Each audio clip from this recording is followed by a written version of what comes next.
La classe politique française est achetée par l'Arabie Saoudite et le Qatar. Ça fait aucun doute pour vous? Pour moi, aucun doute. Aujourd'hui, on n'a plus le droit de parler de la France. On voit bien qu'ils veulent la tuer, la France, parce qu'ils disent c'est fini la France, il y a un espace dans le marché cosmique. Ils se moquent de la France. Oui, Ils se moquent des Français. Oui, là je suis formel. Ils la détestent, parce que la France va devenir une république islamique. Et en fait, vous allez sur Internet, vous avez tout sur Bilderberg, sur la trilatérale, donc je dis, ils complotent pas, ils ont le pouvoir.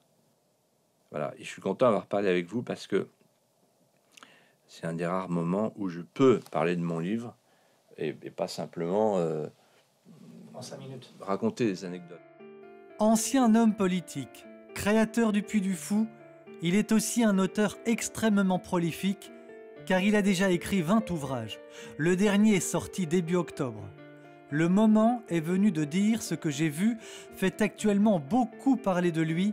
On comprend mieux en lisant ces lignes. Philippe de Villiers a accepté de nous recevoir en Vendée il y a quelques jours. Il nous parle sans concession, à cœur ouvert. Pour la première fois devant une caméra, il nous accorde un entretien exceptionnel. Nous le diffusons presque dans son intégralité. Philippe de Villiers, bonjour. Merci beaucoup d'avoir accepté cette invitation, l'invitation de Réinformation TV. Ma première question est la suivante. Pourquoi, à votre avis, les médias parisiens se sont presque rués sur vous lorsqu'ils ont appris la sortie de votre livre? On a l'impression qu'ils n'attendaient plus que vous sur les plateaux de télévision et dans les studios de radio. Est-ce que je me trompe? À mon avis, parce que la médiacaste, qui a un statut d'acolyte de ce qu'on appelle la classe politique, et qui est chargé par la classe politique d'établir et de faire respecter le périmètre sanitaire autour de la cagophobe, comme disait Muret. On en parlera tout à l'heure. Islamophobe, europhobe, xénophobe, homophobe, ne supporte pas qu'un membre de la classe politique puisse prononcer des mots qui ne sont pas agréés. Mais là, comme je suis sur mon Aventin, extérieur à la classe politique, la classe médiatique considère, à tort, que c'est beaucoup moins dangereux. Et c'est presque une attraction pour les médias, parce qu'en fait, les médias, il y a un journaliste qui m'a dit, quand j'accueille Fillon ou Juppé, mon audience baisse, je me fais engueuler par ma direction. Et donc ils m'ont dit inviter un gars comme Philippe de Villiers. Voilà, donc c'est une question d'audience. C'est une question d'audience, voilà. Et alors on voit bien, vous invitez Zemmour, Onfray, Finkielkraut, Régis Debray, etc. La parole métapolitique, appelons ça comme ça. Alors l'audience monte. Voilà. Voilà. Donc ça, c'est une explication. On invite des gens qui ne sont pas dangereux puisqu'ils ne sont pas dans la course. Il y a mais vous diffusez vos idées, en tout cas. Oui, mais il y a une autre explication. C'est qu'en fait, la baisse du niveau intellectuel, l'affaissement mental sont tels que les gens n'ont pas dû comprendre mon livre, à mon avis. Et donc, ils ont choisi de le traiter par le déni. C'est pas les médias qui font vendre le livre de Zemmour, le mien ou celui de etc. C'est ce qu'on appelle les fameux réseaux sociaux. Donc le poids des médias dont vous parlez est moins grand qu'avant. Mon livre est un acte de charité. Je n'avais pas envie d'écrire ce livre. Et en plus de faire le mariole dans les médias, tout ça. Voilà. Vous l'avez d'ailleurs senti, puisque mon premier mouvement est le refus d'obstacle. C'est une chose toute bête, là, je vous raconte. À chaque fois que... Donc je retrouve ça, parce que je l'ai fait. Vous arrivez dans une télévision, pas. La première chose, on vous met dans une cabine, et puis on vous grime. Mais vous vous rendez compte? Donc en fait, vous êtes un acteur. On vous fait les yeux, tout. Alors on dit c'est pour que ça brille pas la caméra. Mais alors, bon, vous faites ça une fois pour Mardi Gras, ça va. Mais quand vous devenez comme Juppé, par exemple, ça fait 55 ans qu'il fait ça. 55 ans à se faire grimer tous les matins. Au saut du lit. Parce que comme il enchaîne des télévisions tous les jours, il se grime directement chez lui. Il a une grimeuse. Ils ont tous une grimeuse. Chez eux. Bien sûr. Moi, j'ai fait 2 campagnes présidentielles, je sais ce que c'est. Mais à un moment donné, ça vous porte... il y a un pet au casque, obligatoirement. Parce que cette starisation fait de vous une espèce de demi-solde des pitres de comédie. Alors, vous maquillez, vous démaquillez, passez une grande partie de votre journée à ça, etc. Vous essayez des crèmes, tout ça. Non, mais, un truc de dingue.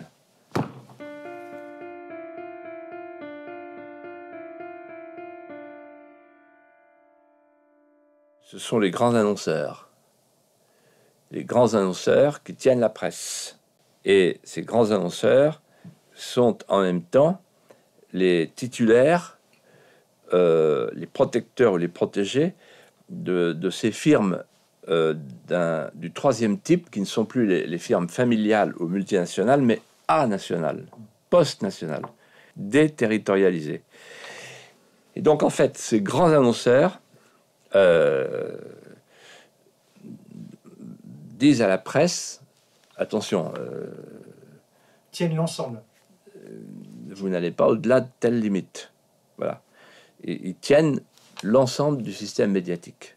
Ouais. Donc en fait, le système médiatique est aujourd'hui, non pas, contrairement à ce que croient les gens, mais les gens sont naïfs, non pas un système de transmission, de communication, de transparence, comme à papier beurre.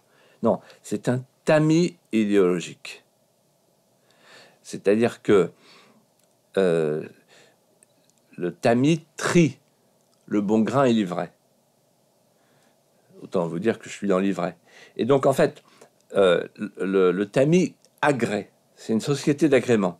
Ce que j'avais appelé dans un livre précédent, la société de connivence.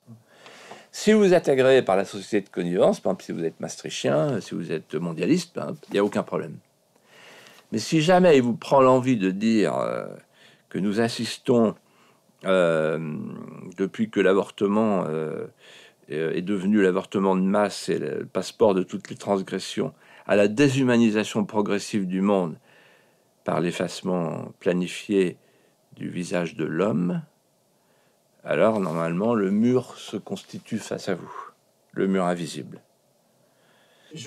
On vous a souvent entendu dire « J'ai été un homme politique, je ne le suis plus, ma parole est libre ». Est-ce que cela veut dire, pour revenir aux propos que vous avez tenus tout à l'heure, est-ce que cela veut dire, Philippe de Villiers, que vous n'étiez pas libre quand vous étiez aux affaires? Non, ça ne veut pas dire ça. Ça veut dire que vis-à-vis de mon lecteur, ma parole ne peut pas être suspectée. Si j'étais un homme politique, par exemple à la Fillon qui fait un livre pour préparer sa primaire, bon, on se dit, bon, il fait un livre pour préparer sa primaire, il va nous raconter ses balivernes. On n'est pas très loin de la vérité. Mais moi qui suis parti et qui ne reviendrai pas... Vous ne reviendrez pas? J'en ai strictement aucune envie. Et je suis pas parti par la grande porte pour rentrer par la cuisine.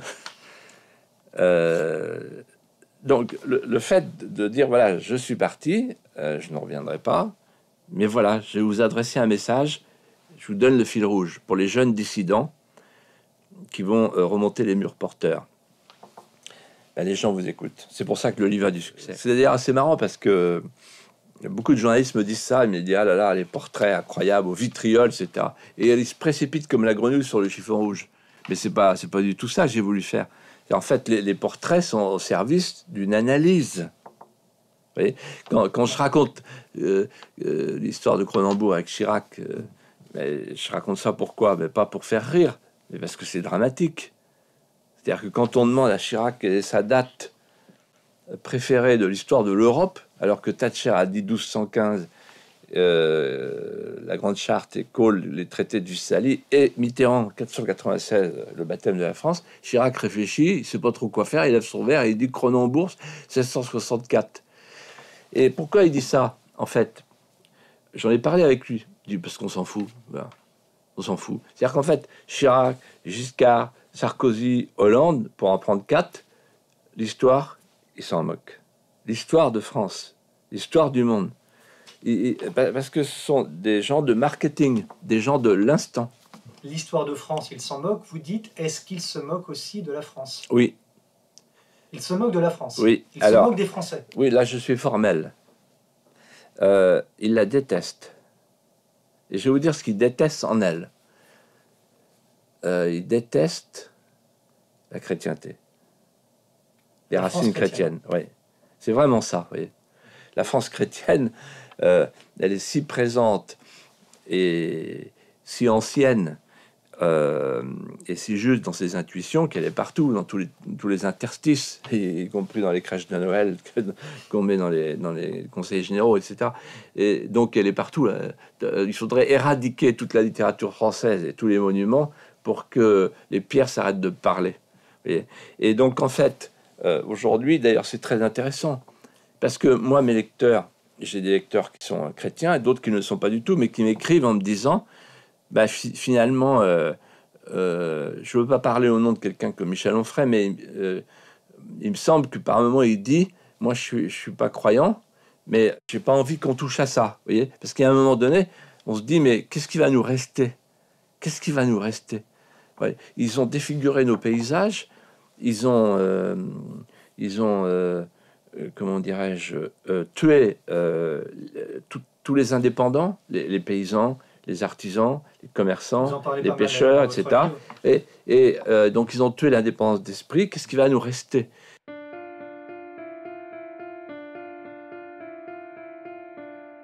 Aujourd'hui, nous sommes face à deux menaces simultanées.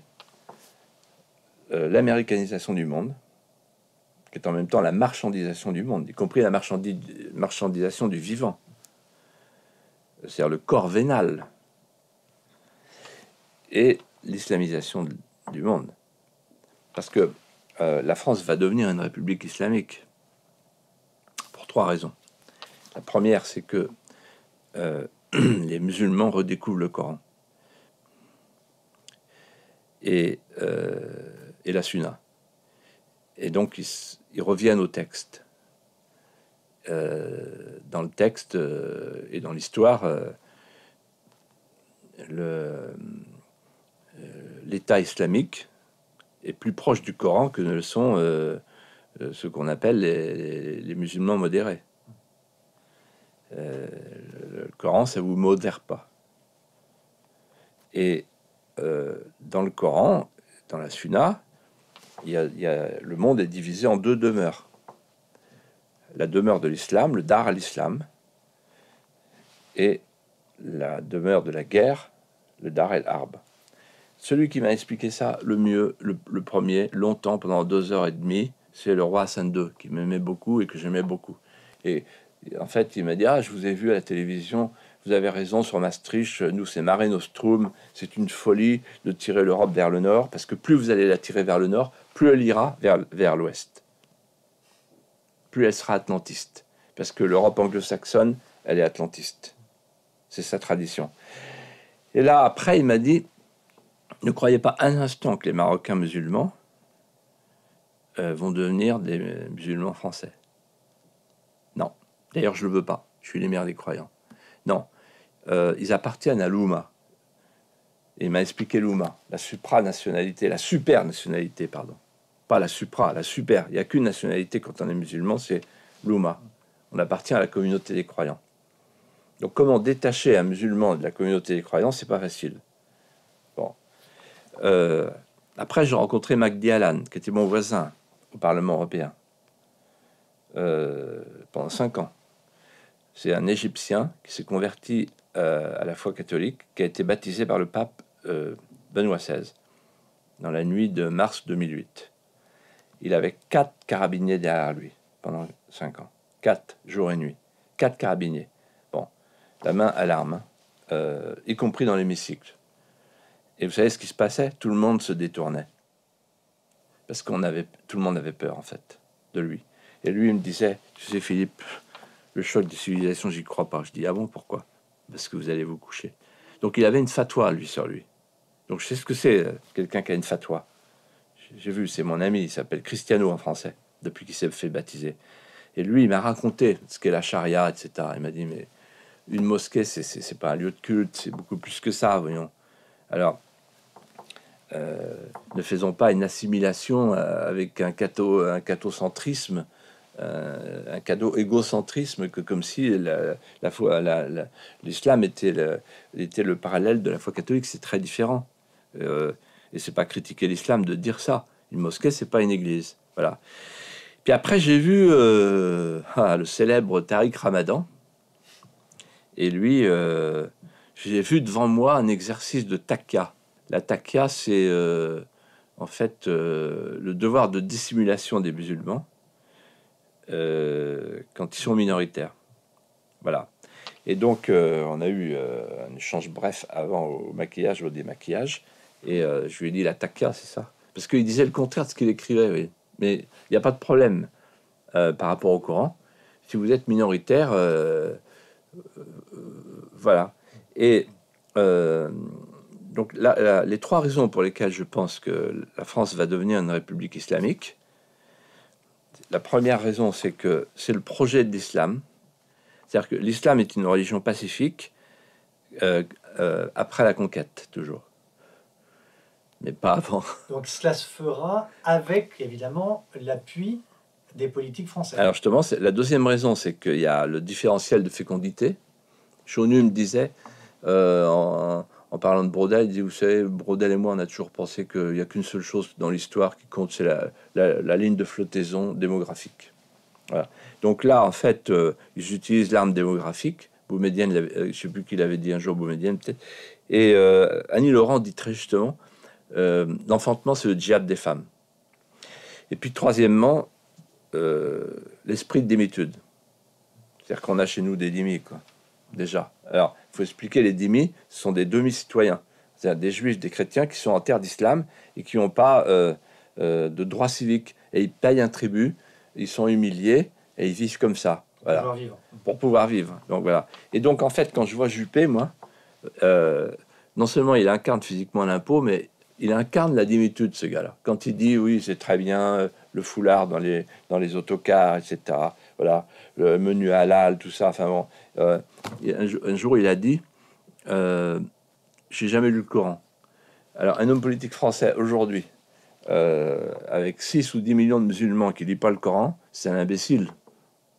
Je raconte dans mon livre des choses quand même qui sont absolument stupéfiantes. Hein. Et il n'y a pas eu une réponse, une réplique, une mise en cause. Depuis la sortie de votre ouvrage. Oui. Depuis la sortie de mon ouvrage. C'est hallucinant. Oui. Alors qu'il y a 2 avocats qui ont relu le livre qui ont dit il y a un procès par page. Donc, voilà. Mais alors, je vais vous dire ce que je pense. En fait, ils ne la connaissent pas, la France. Saint-Louis, Jeanne d'Arc, Napoléon, Clovis, les Gaulois, le roman national, les hussards de la République. Et regardez les BHL, les Attali, l'homme nomade, etc. Ils veulent l'homme nomade. En fait, ce qu'ils veulent, c'est changer de peuplement. Et le premier avec qui j'ai parlé de ça, c'est Giscard. Je lui ai dit, parce que moi j'étais sous-préfet de Vendôme, mais j'étais souvent invité à partager la soupe de châtaigne dans la propriété d'Auton chez madame. Et Giscard, en fait, me considérait, il me le disait comme un capteur. J'étais jeune sous-préfet, donc, et il me parlait franchement. Bon, il était fasciné parce que j'avais craché le feu, j'ai repris du fou. Il me dit, vous crachez le feu, vous crachez souvent, tous les week-ends. Oh, il a trouvé ça tordant, magnifique. Et après, il a fait de moi un montreur d'ours pour son fils, parce qu'il voulait que son fils soit député, Henri. Et alors, je m'éloigne de mon sujet pour y revenir. Et je lui dis, mais quand même, ce que vous êtes en train de faire, c'est l'avortement de masse et l'immigration de masse. Et ce qui me frappait déjà, c'est que 200 000 avortements par an, 200 000 immigrants par an. Donc, en fait, ben, quelqu'un a parlé, Renaud Camus, de grand remplacement. Ben, alors on me dit, ah, vous pensez, ben oui, le grand remplacement, oui. En fait, on se dit à un moment donné, on va mettre du sang neuf, quoi. Voilà. Et donc, la preuve, c'est qu'ils mentent sur les statistiques. C'est-à-dire? Ben, ils nous expliquent qu'il n'y a pas de problème d'immigration. Vous essayez de jouer sur les peurs. Monsieur de Villiers, il dit ça à tout le monde et à tous ceux qui disent ça depuis 30 ans. Un exemple, quand j'ai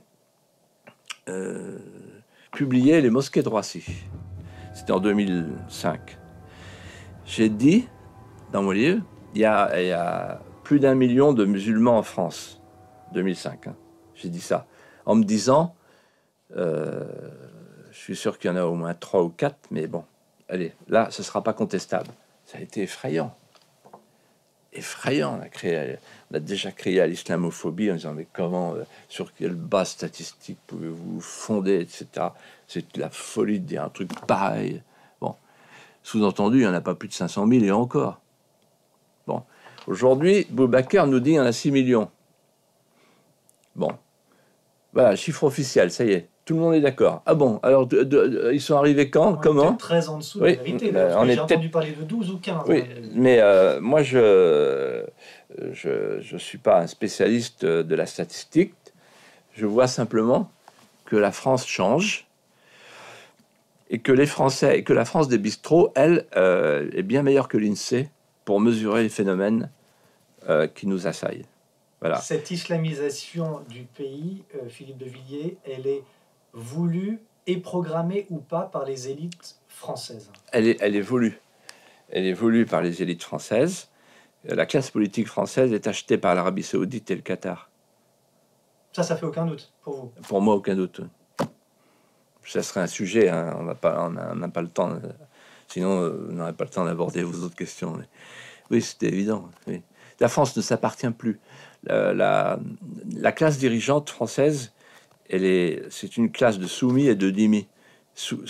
Elle est soumise à l'Amérique, avec l'OTAN et demain l'OTAN économique avec le futur traité transatlantique. Et donc on nous a menti en nous parlant d'une Europe puissance à Maastricht. Il n'y a pas d'Europe puissance. L'Europe puissance, c'est l'Amérique. La 51e étoile du drapeau américain. Et puis c'est une classe de dhimis. En fait, ce sont des collabos.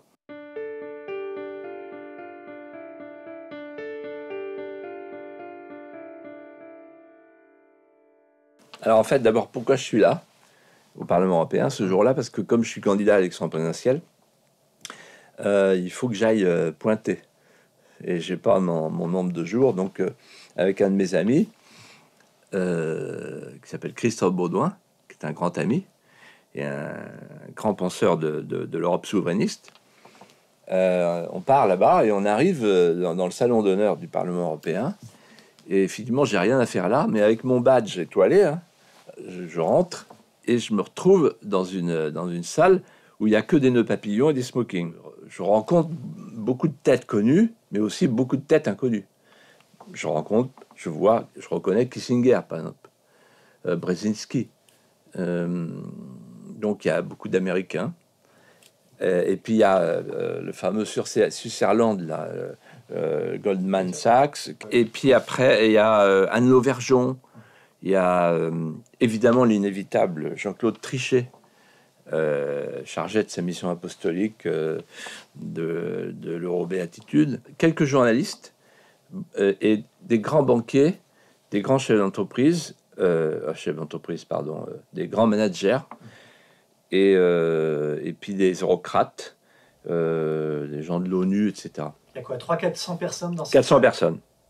Donc vous êtes dans cette salle dans un premier temps, on ne vous met pas dehors parce que vous n'êtes pas invité. Non, mais je suis passé avec mon badge et je suis repéré à un moment donné par Barroso, mais il n'ose pas parce qu'il ne sait pas très bien où il va mettre les pieds. Il dit, celui-là, qu'est-ce qu'il fait là? Mais en même temps, bon, bref. Mais il bouge pas. Non, il bouge pas. Et là, j'entends les discours. Et en fait, écoutez-moi bien.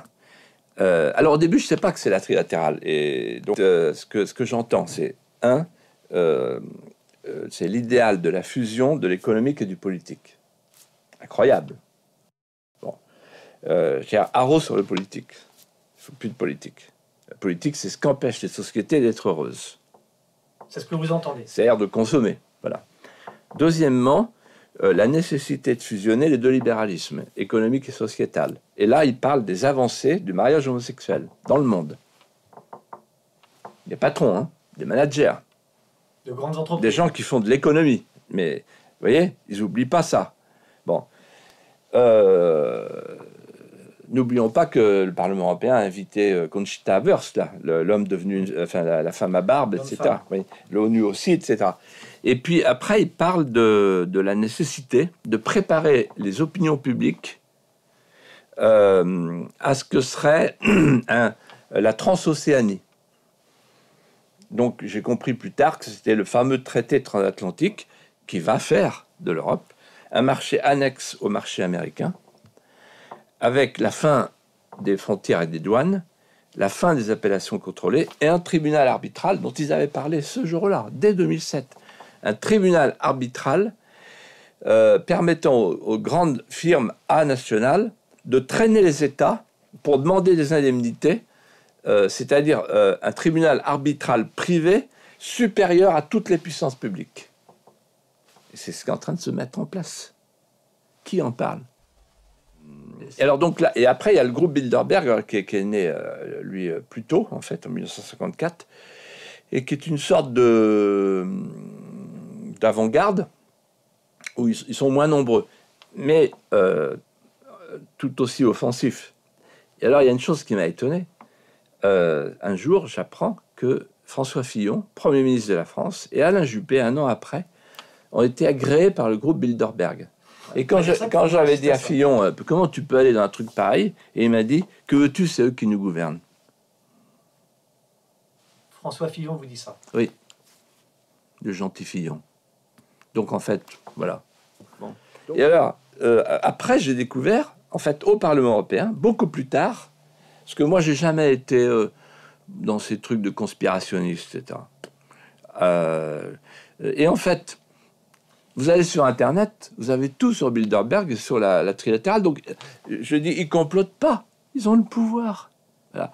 Et donc, vous avez la classe politique nationale et au-dessus, la super classe invisible à laquelle la classe politique nationale obéit. Voilà. Mais ce qu'il faut bien comprendre, c'est que tout a commencé en 68, en mai 68, avec la naissance du boboïsme.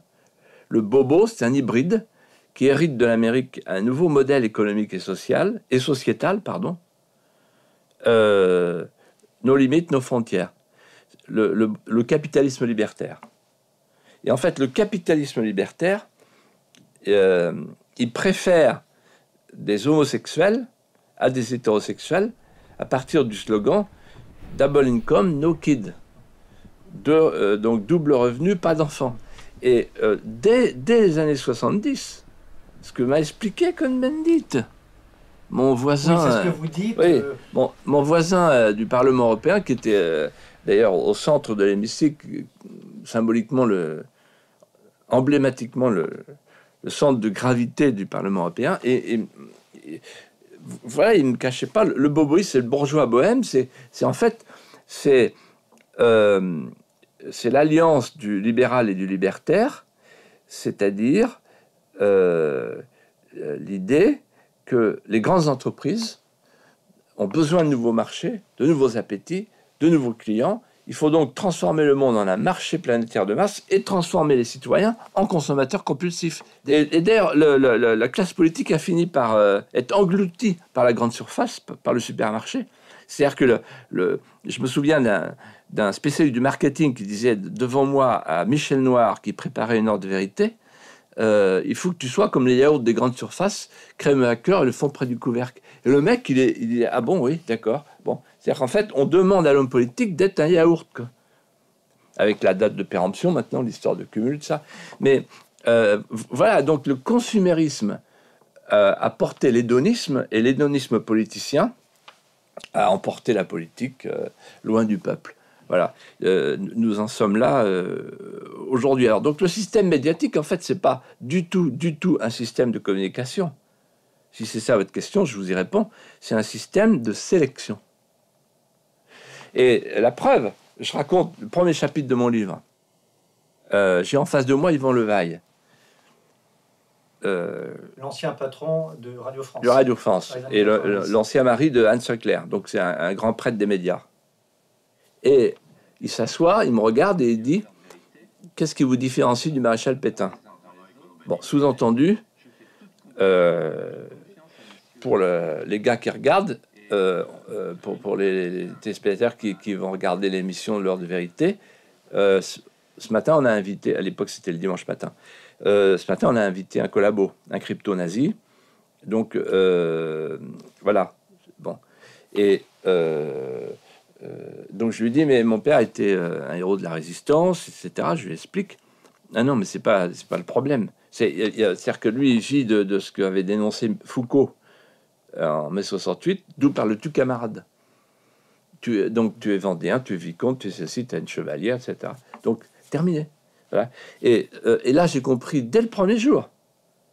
C'était mon jour de notoriété, puisque aller à l'heure de vérité, c'était la sélection des grands, quoi. J'ai compris que c'était un système totalitaire. Voilà. Bon, alors après, on vit avec. Voilà. Donc, moi, je suis entré par effraction, parce que Chirac est venu me chercher pour être l'ombre portée d'un ministre qui était lui-même une ombre, c'est-à-dire l'ombre de Jack Lang. Donc, quand j'étais secrétaire d'État à la culture, et je suis parti avec le dégoût, parce que à force de croiser le mensonge, il faut que vous compreniez bien ça, et je m'adresse à vos téléspectateurs, à force de croiser le mensonge, vous finissez par vous sentir contaminé dans le regard des gens, et vous finissez par avoir l'âme blessée, c'est-à-dire vous êtes une sorte de mensonge ambulant par omission.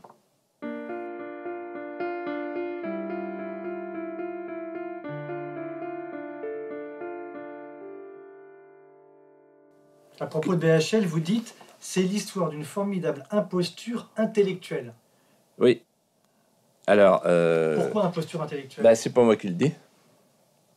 C'est François Mitterrand. Donc, lisez mon livre. Je raconte un moment rare. Merci pour ce moment, Monsieur le Président. Et où Mitterrand, en fait, qui m'aimait bien,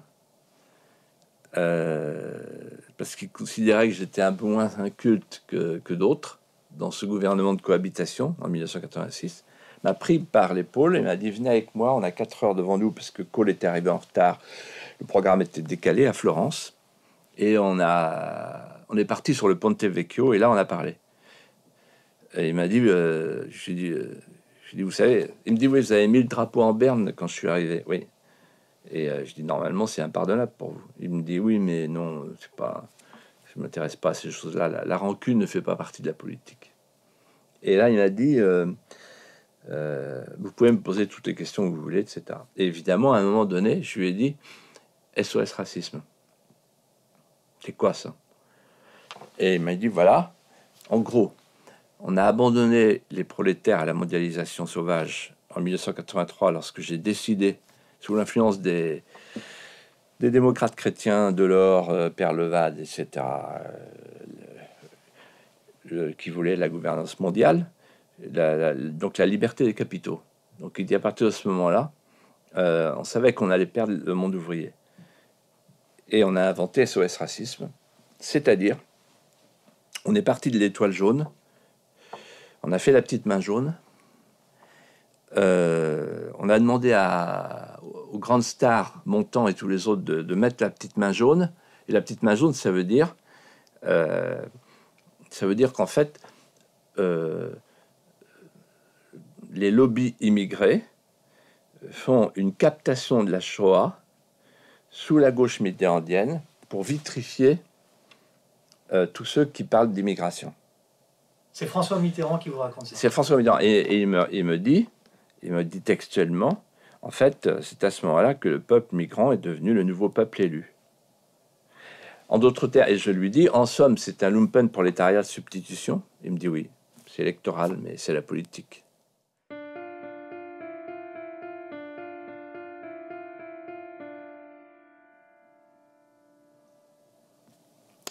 Il fait ce qu'il peut avec les moyens qu'il a. C'est un énarque. À l'ENA, on fabrique des ingénieurs sociaux. Il a passé le concours, il a réussi. il n'a jamais rien appris nulle part. C'est vraiment une plante hors sol. Et souvent, je le plains parce qu'il doit se rendre compte qu'il est dépassé. Vous le dites avec une certaine tristesse mêlée d'affection. Oui. Oui, ça doit être très dur. Et en même temps, il devrait avoir le courage de dire au pays j'y arrive pas. J'ai vécu une vie politique incroyable. J'étais à l'écart, à l'extérieur, tout le temps. Toujours une voix décalée. Mon premier acte politique, ça a été la lettre ouverte au coupeur de tête du bicentenaire. Vous imaginez. Bon. Donc j'étais toujours à l'écart et c'est moi qu'on venait chercher comme confident. Pour conclure, Philippe de Villiers, vous disiez tout à l'heure que l'islamisation de la France allait se faire, que l'islam allait venir au pouvoir. Comment est-ce que vous voyez les choses basculer dans le bon sens à un moment donné? Si l'islam arrive au pouvoir, qu'est-ce qu'il y a comme espoir derrière? Alors, je vais vous répondre, mais auparavant, je voudrais quand même dire ceci, parce que je fais quelques conférences comme ça, il y a toujours la dame qui se lève, qui dit « Ah, c'est très pessimiste tout ça, on en a besoin d'espérance. » Oui, enfin, si on est en 1938, on m'a raconté comment c'était, bon, on a besoin d'espérance, d'accord, mais enfin, il y a Hitler et tout ça, bon, là, donc là, on voit bien ce qui se passe dans le monde. Bon. J'ai observé la manif pour tous. J'ai vu des jeunes, des têtes de jeunes.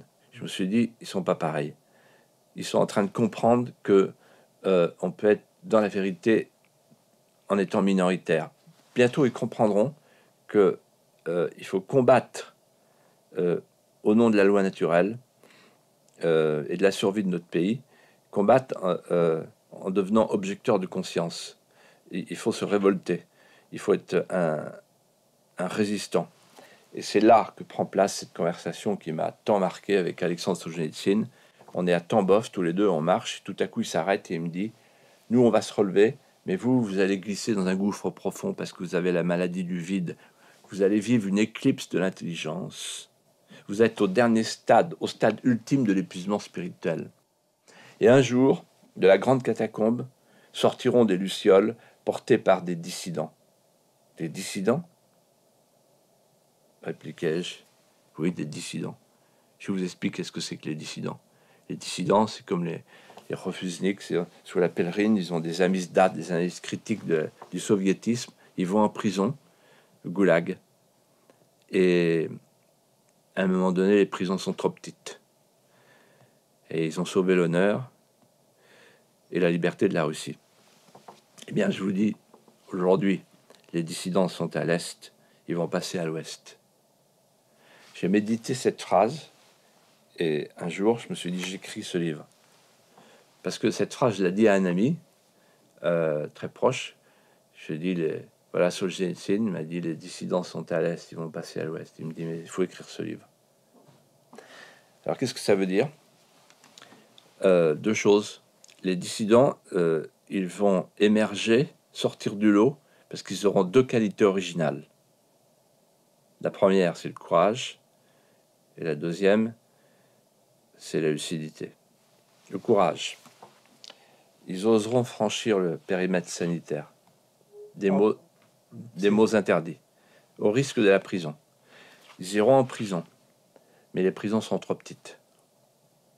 Parce qu'ils donneront un tel exemple d'une telle force que tout le monde voudra y aller en prison. Pour les secourir, pour les supporter, pour s'associer à leur courage.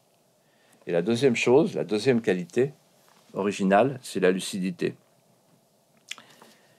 Je dis dans mon livre, voilà, j'ai vu les politiciens, les élites mondialisées abattre les murs porteurs. Il faudra donc relever les murs porteurs, c'est ce que feront les dissidents. Les murs porteurs, c'est simple, c'est le caractère sacré de la vie, c'est la filiation comme repère, la nation comme héritage, la frontière comme ancrage, et le rêve français comme fenêtre sur le monde. Voilà. Et donc, Lénine, que Solzhenitsyn citait souvent, nous a donné la méthode. Donnez-moi 1000 hommes, disait-il. Et donc moi, si j'ai 1000 lecteurs, parmi les 100 000 ou 200 000, qui comprennent ce livre et qui en font un petit guide pratique, une sorte d'indicateur pour sortir vers la lumière, j'aurais accompli ma mission. Voilà, et je suis content d'avoir parlé avec vous parce que c'est un des rares moments où je peux parler de mon livre et pas simplement En 5 minutes. raconter des anecdotes, quoi. Voilà. Voilà. Et comme vous avez pu le voir, j'espère qu'il n'y a pas de méchanceté dans ce que je dis sur les hommes politiques. J'ai plutôt de la compassion pour eux. D'abord parce que la plupart d'entre eux sont analphabètes. Analphabètes de la France, même s'ils sont très instruits. Et ensuite parce que c'est le système qui leur a mis une pierre à la place du cœur.